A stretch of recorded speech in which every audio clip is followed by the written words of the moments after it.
Hello, ladies, gentlemen, everyone in between and beyond. My name is Taylor, and welcome back to the art table for March of 2024, this time featuring Totalarkfreak, or Art as I'll be referring to them. They did give me Totalarkfreak as their handle to address them by, but saying that all the time gets a little much. Anyway, Art is a commission artist who, at the time that I spoke to them a few months ago, did mention they were going to try to go full-time with their artwork, so I really hope for their sake they were able to. I know that is a tough transition to kind of make, but they are hopefully a full-time commission artist who does a series of different illustrations, whether that be like D&D characters or maps or even overlays for Twitch streamers. Now, a lot of their content is, Dungeons and Dragons focused, but I do believe, especially with like the Twitch overlays, they would do things that are not as focused on D&D and could probably deliver more of a varied product. So with all that being said, let's get the usual stuff out of the way. All of the artwork I show is at the written permission of the artist. I always check with them to make sure they are okay with me covering their art. I do not cover AI work because I do not believe it is ethical because of the whole scraping thing and all that jazz. Please do not share the artist's artwork without their permission. You may share my video with their artwork as long as you do not edit it to take out this disclaimer. I do not take any sort of kickbacks, promotions, discounts, commissions, or anything like that in relation to the video. If I have had a commission done by the artist, I will show it on screen and talk about it, tell you about the wonderful work they do, as well as everything else. I will link all of Art's social media pages, as well as their website, their commission pricing, all of that in the description down below. Please make sure to check them out and hit them up for a commission. That being said, if you seek to commission this artist, please understand, any commissions you have done are between you and them. I am in no way involved. I will not give you any sort of promotional code or discount or anything like that, and you will get nothing from saying, oh, I came over from this video. By all means, let them know you found them through my video because I think that's awesome. But doing so will be a good way of notifying them that, they were benefiting ever so slightly from allowing me to cover them. When realistically, I do this for the love of the artwork and try to get them more business. So realistically, it would demonstrate that this video is working as intended, but it will not get you any sort of discount or anything like that. So if you do like their work, please by all means commission them, but do not think that you can get any sort of discount or, kind of increased time frame or anything like that. All the times and pricings and everything will be set by the artists and is between you and them to negotiate a fair timeline and price. Anyway, with all that out of the way, let's get to the artwork. So I wanted to pick a really strong piece right out of the gate, and I loved this turtle, as I believe it's pronounced. Kind of like war turtle, which, honestly, they look like they've just come from a war. It was really interesting to see I don't know if that's meant to be like a fur lining on their shell, or if it's meant to be like clothing on their back. I unfortunately don't know enough about a turtle character to know if there is generally fur lining their shells or if this is more of a clothing item, but I love the markings on them. I don't know if the blues are meant to be scars or tattoos, or even scars that have been colored over to make them more prominent, make them seem more visually striking. But then you have like the red across the nose and on the top of the head, forehead. I really don't know what to describe that as, but it felt very visually intimidating. Like this felt like someone who's been fighting for decades, if not centuries. I don't know how long turtles live for. And they've got the bruises, they've got the scars to show it. But they've also got that beyond 1,000-yard stare that just says, I will hunt you down. There will be nothing left of you when I am done. Mixed in with some really interesting, I'm not sure if I would describe them as tribal or maybe more, well, the influence I'm getting is Aboriginal peoples of, say, North America, in the way that the tiger is designed. I believe that's a tiger on the left, and then the bear on the right from my angle, as well as the necklace having more Aboriginal influences from what I can tell. So I don't know what the equivalent of that would be in the Dungeons and Dragons universe, or if this was meant to be something that was more inspired by Aboriginal cultures and the ways that they decorate themselves and their traditions. But either way, this was, again, a fantastically done piece. It's got really crisp outlines and, lines separating out all of the different works. It's got great shading. I love just the little splashes of color because they really stand out. And it's not until you look closer that you see those smaller details on the tiger and the bear and even the necklace. All in all, I think this was a fantastic piece to start out with and really grab the attention of the viewer. And I wanted to follow one strong piece with another that might arguably be my favorite of everything I will be covering in this video. So this piece really stood out to me for a number of reasons. One is, I don't know if this is considered a kenku, like a subspecies of kenku, because I don't know enough about the kind of non-human but humanoid races of the D&D universe to know if there is a separate bird species kind of specifically for owls, or if this is meant to be a kenku. Anyway, this felt weirdly like American park ranger. Now, I don't know if it's like the baseball cap and the jacket with the badge that either looks like a forest or maybe some corn. That was admittedly a little hard to make out. And then like the shotgun that looks like it's held together with rubber bands, which was an interesting choice, or maybe rifle? Anyway, some of the stuff is certainly interesting, and it did feel, you know, distinctly American. Just the stance, the sunglasses, the, you know, long gun on the front. I was like, this is an American eagle. I mean, no, it's an owl, but you get what I mean. And it was just really funny because I have no idea what the context for this would be. Like, this feels like some guy who wanted to join the war in Nam, but then was rejected for, say, like a bum leg, and just ended up joining the Park Service Rangers so he could feel like he was helping the government or something, or feel like he was helping his country. And they've asked him time and time again. It's like Dave. We're gonna call him Dave. Dave, you can't bring a rifle to work. We don't need that. So then it looks like he just made his own kind of non-functional rifle, and then he tied it to this sash just to kind of be able to carry it, just to feel like he has his own weapon, even though it's not an actual, you know, functioning gun. And he just gives like tours to tourists around the park and, you know, checks on the animals, but he wants to look really cool while doing it. But then he goes home and he's all alone and he sits there. The TV's on. He's not really paying attention. He's not watching it. He grabbed a beer out of the fridge, but he doesn't even know if he wants to open it. He just sits there and he wallows in the crushing weight of existence. And he goes back to work and feels great about himself again. I don't know why that just went there, but it did, and I think it's funny. But it was just a really kind of out of nowhere piece in comparison to some of the other stuff I'm going to be showing you. And it was really caught my eye. I was like, what the hell is this? And I think it's great. Don't get me wrong. I don't want to create a negative impression here. I think this is fantastic. And just even the background where he's, you know, kind of posing in front of the sky while his bird's going around. Like, I want to imagine this is like one of those photo backdrops that you get at a photo booth. And he did this for like a profile picture on some social media just to make himself look cooler. I know this is all very stupid, but this is where my brain is going right now. And I wanted to follow that up with something just a little more serious. So I really liked this piece in that it depicts 3 of the 7 sins. And unfortunately, at the time of this recording, I was not able to find a more complete version with the other 4 sins. But maybe in future there will be one. I'm not sure if that was planned or if these were just the 3 that Art wanted to portray. But it was really interesting to me because we're going to start with Greed on the left there. Now, Greed looks like maybe an ordinary human, maybe a demon, but what my interpretation of this is a human who was, you know, greedy, would you believe? You can see the rings, you can see the earrings. Jewelry is often a sign of either wealth or greed or, you know, perceived wealth that you want to display. Heck, I wear 6 rings on my fingers, 2 necklaces, bracelet, and a watch. Now, I'm not looking to portray wealth. I do that because I don't like asymmetry, so I didn't like having an odd number of rings on each hand. But also 4 is bad luck / death in Chinese culture. It's a whole thing anyway.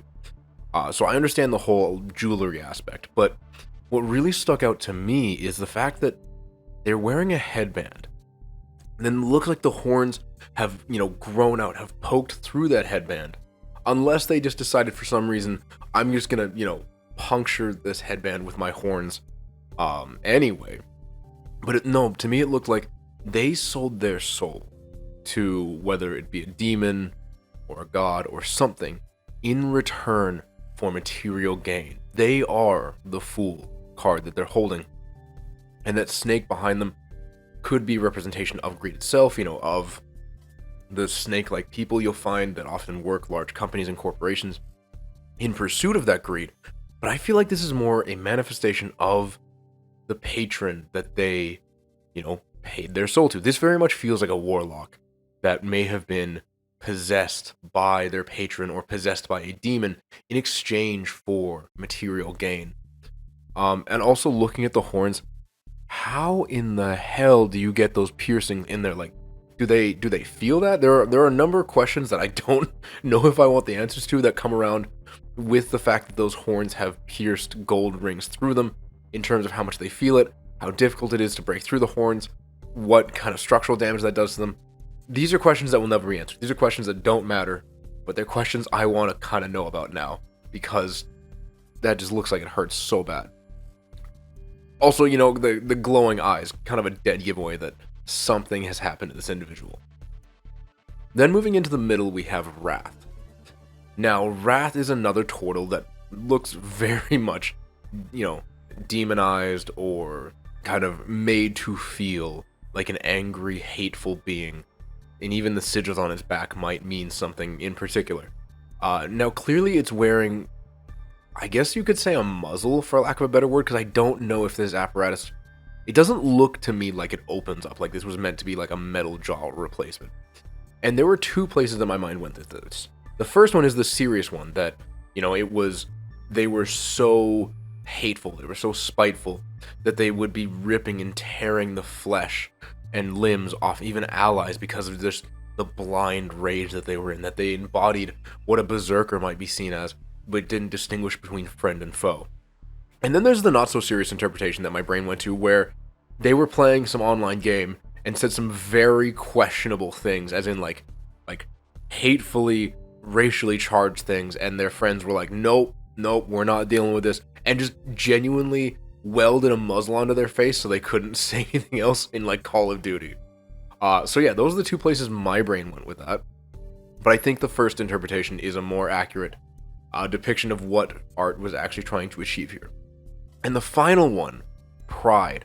This one's interesting to me because I don't know if the skin tone is just their interpretation of what a tiefling might look like, because a tiefling would naturally have horns, or if this was a human or humanoid creature that then, again, either sold their soul or was possessed by a demon of pride, or maybe they sold their soul, to look good because they want to improve their pride, increase their pride.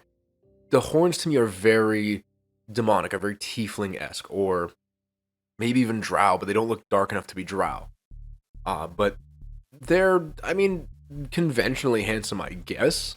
But maybe it's not their looks to take pride in. Maybe it's something else. Maybe it's their ability to play badminton. Who knows? But it was just a really interesting interpretation of these three particular, sins. And I would be very curious to see how art would portray the other four sins, as well as the seven virtues. I feel like the seven deadly sins get talked about a lot because, it's the clickbaity thing. It's the thing that gets a whole bunch of attention. But to mirror the seven deadly sins, there are the seven virtues. And I'd be really curious to see from art what their interpretations of those technically 11 remaining characters would be. So if that, is ever put up, by all means have a look for it. Again, I will keep all of their social media links, everything down below, so keep your eyes out for that. They may or may not be working on it, I have no idea. But let's move on to something just a little bit softer, shall we say. So I knew when I saw this adorable little kitty that I had to include it. Though, maybe adorable's not the most fitting word, because as you look closer, you notice the cat does not have 4 legs, it actually has 6. It does not have just a tail, it also has squid-like tentacles, or I would say more accurately tendrils, coming out from behind its front legs that have, and the reason I say squid-like is they have those kind of like suction cup spike things on the end of them that look like they would really do some damage and just absolutely tear flesh. Being fed just like a little fishy cube. And it is that this cat is in heaven. Like, this cat wants nothing more than to devour this treat and then beg for more. And, walk across tavern tables, knocking off people's mugs and whatever else they can get their paws on. It's super adorable and very deadly, and I could easily see this being someone's familiar. They didn't, and it's gotta be that one warlock who kind of has like the weird taste. And they're like, no, I don't just want a cat familiar. I don't just want, a cat summon or creature. I'm not 100% sure on the mechanics around familiars and in warlocks in particular, because I normally play a fighter. I know, so original. But I don't know. I feel like this cat is, again, someone's familiar, and they wanted cute but deadly. And I mean, I think what would be best, and I don't know, this may be possible for the cat to like hide its tendrils, hide its extra legs, or even keep the extra legs. Maybe just kind of why not be spider cat. But then the cat goes into a tavern, goes into a place filled with hostile creatures or people or whatever, looking all innocent and cute, and then suddenly these tendrils start slowly rising out of its back, and then just start tearing throats. Like this cat feels like a bloodthirsty killer. But now we need a name. We need a name. So by all means, please leave name suggestions down in the comments below. I think it's got to be something either like super like intimidating and absolutely world-ending, or the cutest thing you've ever seen. Now, I know it's not the most original, but I'm going to go with Socks because of his adorable white paws. So I'm going to go with Socks for this little kitty. But by all means, please leave name suggestions in the comments down below. I would love to see what you would call this thing. And now we come to arguably my probably actual favorite piece of the entire video. So ladies, gentlemen, everyone in between and beyond, please put your hands, tentacles, and other appendages together for Sailor Cthulhu. Now this, I knew as soon as I saw this piece that I had to include in the video, because it is something, and there is no other way of putting that. It is something else. Now, I'm not gonna lie, I never personally associated, Sailor Moon, magical girls, all that kind of stuff with the dark, depths of the ocean and the ancient ones in Cthulhu and other mythical creatures associated with them from Lovecraft lore. And I don't know how I feel about it. Like, even after loving this piece and, including in this video, part of me loves it, part of me hates it, part of me is very confused, and the biggest part is the one that's confused. It has great detail. I love the coloring. I love the color scheme. I love the little blush lines on Cthulhu, and the fact that it's just got a random green ribbon in the middle of its forehead, and the white outline to help contrast it against the heart is a great touch. The boots are just fabulous. But yeah, I didn't know what to say about this. Like, there's no story, there's no anything that I come up with this that would be any better than just saying, look at this thing, and imagine this getting its own anime. Imagine all of Lovecraft's creatures just forming a Sailor Moon-esque party and getting their own anime. I will let that thought haunt your dreams tonight, and we'll move on. So we've reached the midpoint of the video. Thank you so much for still being here. Please make sure you check out art down in the description down below. All of their commission page, their website, all their social media links, everything like that will be down in the description below. So please make sure to contact them. Even just to say, hey, I love your artwork, I think it's great. I'm sure they would appreciate the compliment. If you have the means and desire to do so, please contact them for a commission. Anything you have done is between you and them. You already know the drill. But please, please, please make sure, you watch to the end of this video. I would really appreciate it. And then let me know in the comments, let them know through a message that, what your favorite piece was, what you enjoyed about it, or, what you might like to see from them in the future if you might be a paying customer. Don't forget to like, comment, subscribe, the YouTube stuff. I do make these videos for the sake of the artists, but, helping me out helps them out by getting more eyes on the channel, more eyes on the video, and hopefully getting them more customers. That is the big kind of goal at the end of the day of these particular videos. And I mean, I would appreciate the help. I'm a super small channel, and I do want to make it, get a little bigger over time. It'd be nice. Anyway, thank you so much for being here. Don't forget, we have 5 more pieces to go through. With that in mind, let's move on. So in the back half of the video, I did want to look more at Art's sketch work. They've done some really interesting stuff with the colors, with kind of seemingly more digital work, but this to me is where they really shine personally, because the line work is very clean and very interesting. Now, I picked this, what I believe to be more of like a paladin archetype, because, they've got the sword and shield. They're clearly praying at what might be a grave or a battlefield for either their fallen comrades, maybe their fallen family, who knows. But this piece felt very meditative, very reflective, like this is someone taking solace in what has happened, praying for those who are no longer here for one reason or another. Maybe they're praying for their own protection going into the next battlefield and praying that they get to see their family when they return. But it just felt like a really nice piece to kind of transition into the sketchwork with, because again, this is beautifully done, very clean lines, very interesting looking armor. And the shoes especially, the shoes were not what I expected. They're almost like a mix of, I don't want to say a clog, but like that more kind of dense style of shoe. And then, but the bottom of it seems more like almost a modern day sneaker, which I thought was interesting. But yeah, all in all, like I said, super clean piece. The hands especially, very clean. I know hands are a giant pain for a lot of artists, so I wanted to shout out the fantastic work there. And I just really like this piece. I'm personally a paladin, or like, typical sword and shield kind of knight lover, so this piece really spoke to me. But there are a lot of other sketch pieces that I can't wait to get to. Speaking of which, let's look at the next one. So I gravitated towards this piece next because it felt very almost Skyrim-esque. Now, obviously, this is more of an orc or half-orc type character, but the armor to me felt like something, not that you would see in like vanilla Skyrim, but something you would see in like modded Skyrim. Like, I'm not gonna lie, the armor and the weapon are over-designed to hell, and I love it.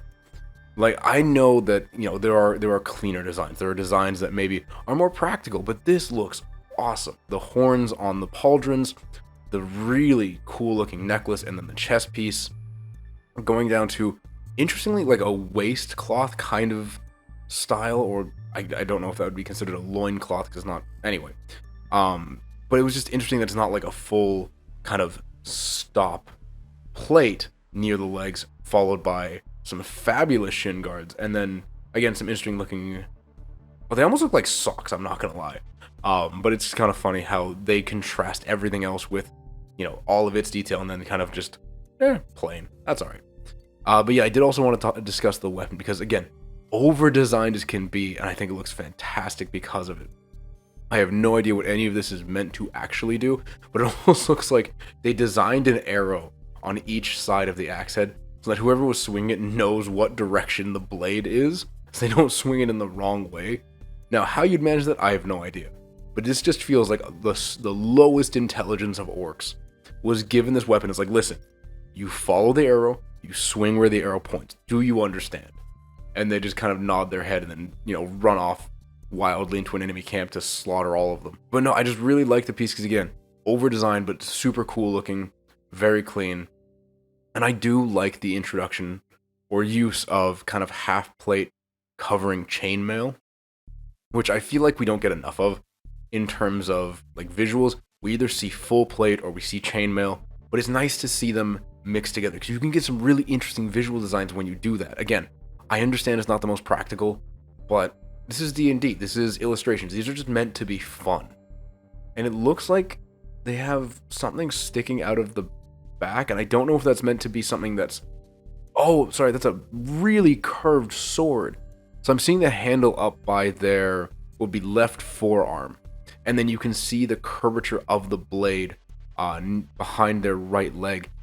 That is one heck of a curved sword, and I would love to see that illustrated. Just, they drop the axe, and then they've got the world's most circular sword. That would be awesome. Anyway, let us move on to yet another sketch. So this was an interesting one, because, you think, okay, flamboyant mage, bit of a show-off, is probably going to pull down that meteor from behind them to eliminate you and your entire family. But then I noticed this sheep, and I just got really confused. Now, clearly the sheep is meant to be there as, like a pet or something, because it has a bell.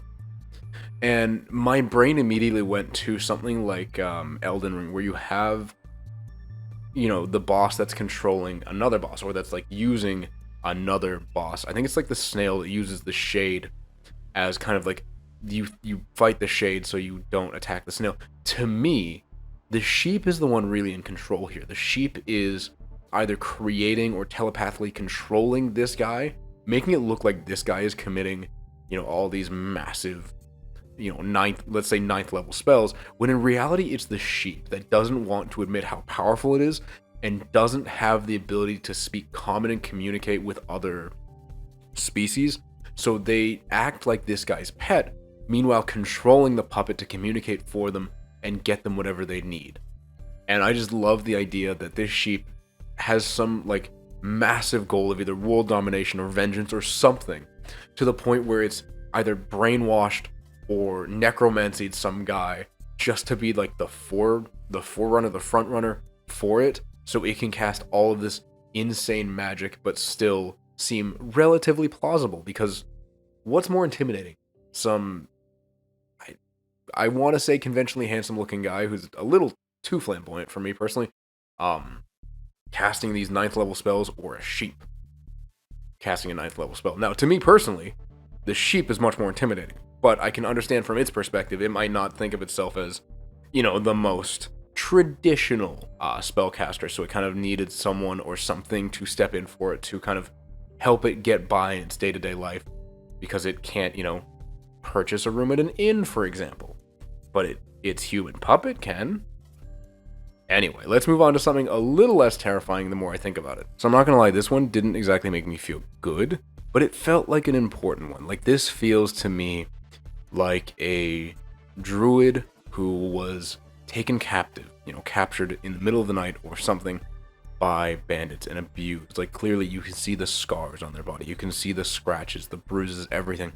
And they were rescued by would this be a dire bear? Would you consider that the size of a dire bear? If a dire bear is even a thing. But they were rescued by their massive bear familiar, right? Like, the bear rampaged around the forest until it found the captors and rescued her. And this is them on their way back to whatever small little section of the forest they were living in. Because he looks sad. He looks downtrodden. He looks happy that he's rescued her, but he's not happy about what happened to her, or the fact that, he was maybe tranquilized, maybe immobilized, and couldn't help her at the time. Whereas she's just happy to have her companion back. It felt like a very touching reunion, but at the same time didn't feel like something that should be overly happy, And I think it's important to show less happy, more somber pieces, and evoking different emotions with these pieces and talking about them is really important, because art is meant to evoke emotion, but that doesn't always mean it has to be a happy emotion. Sometimes you want to evoke anger, sometimes you want to evoke sadness, because art is a form of expressionism, and expressions are more than just happiness, more than just joy, more than just the good things in life. You're expressing the bad, the ugly, the everything that life is. So I think pieces like this are really important. That being said, I did pick up more of a happier or even almost neutral piece for the last one to showcase today. So the final piece I wanted to conclude with today was this Egyptian warrior, which I thought was really cool. Especially the fact the way the blade was glowing. Like, didn't strike me as the reflection from the sun, because obviously it's the wrong color. This struck me as maybe not necessarily a paladin, but certainly maybe a priest type character in an Egyptian setting, would pray to a particular Egyptian god, I don't know which one would be the most applicable in this case, for the power to strike down their enemies. You can also see it, I don't believe that is meant to be a reflection in the, what would that be, left eye? The way they're looking at you, but that is the essence of a god. Similar to how we had greed, their glowing eye with their god, we have a glowing eye here with what seems like a more benevolent god. And I just thought it was interesting because, at least from the artwork that I personally look at, or the artists that I look at, I don't see a lot of representation of Egyptian culture. And, I don't see a lot of representation of other cultures. Now, admittedly, that is just the scope of the artists that I have looked at. And I will try to, in future, find artists that do more, focus on other cultures that I have personally not showcased very much on this channel, because I do feel that representation is important. I am a half Chinese, half white person, and it can feel hard sometimes when the majority of the artwork you see is of a certain type of person, of a certain skin color. I'm not going to say, just whites or just anyone else, because depending on where you go, that majority, that focus changes. And I think representation is really important. It matters to a lot of people. Hell, it matters to me on some level. Now, I'm pretty much white. I'm male. I get it. I am within the majority, within, a lot of other stuff that is beyond the scope of this video. But for the sake of arguing representation is important, I understand I am not in one of the most marginalized groups, but there's going to be someone out there who looks at this and goes, that is my culture. That is the culture I was raised with. And they're going to appreciate the fact that it is being represented, that it is being shown. So I really wanted to showcase this piece. I think it's awesome, and I think it is a good conversation starter for, talks that need to happen, things that need to change. And I will work on representing or trying to find representations for more cultures on this channel, because we're all different and we all deserve an equal, time in the spotlight, so to speak. I do have artists lined up until July. Yeah, I do have one for June, so it may not be as quick a change as, some of you might want, as I might want, but I have already spoken with and planned out with certain artists until July, so I will be on the hunt for artists that kind of fill that more diverse angle, and be sure to get back to you when I have found them and they have hopefully returned my contact message. With all that rambling out of the way, thank you, ladies, gentlemen, everyone in between and beyond, so much for being here, so much for getting through the video. Totalarkfreak, or Art as I have referred to them, does fantastic work. Again, all of their social media links, commission pages, website is linked in the description down below. Please feel free to contact them, even if just to compliment them on what they've done and what they are doing. There are some things that I have not showcased here that I'll probably try to put in like the mid-roll section or here at the end, just around their, say, Twitch overlays and stuff like that. They do a lot of great work, a lot of really diverse work. And part of the reason I didn't, talk about one of their Twitch overlays is just because I feel like it's not something that I can accurately portray and really create a story from the way I can a lot of these other pieces. And I tend to stick to more scenery or more character-driven pieces. But I do want to highlight they do a variety of work. It all looks fantastic. So please, by all means, feel free to hit them up. And if you haven't already, please don't forget to like, comment, subscribe, the YouTube stuff. Share the video. If you know someone who might be interested in the work that Art is doing, by all means, share the video and say, hey, I remember you were looking for this. This person might be able to help you out. All right. With all that being said, thank you once again for being here. We'll see you in the next one. Bye-bye.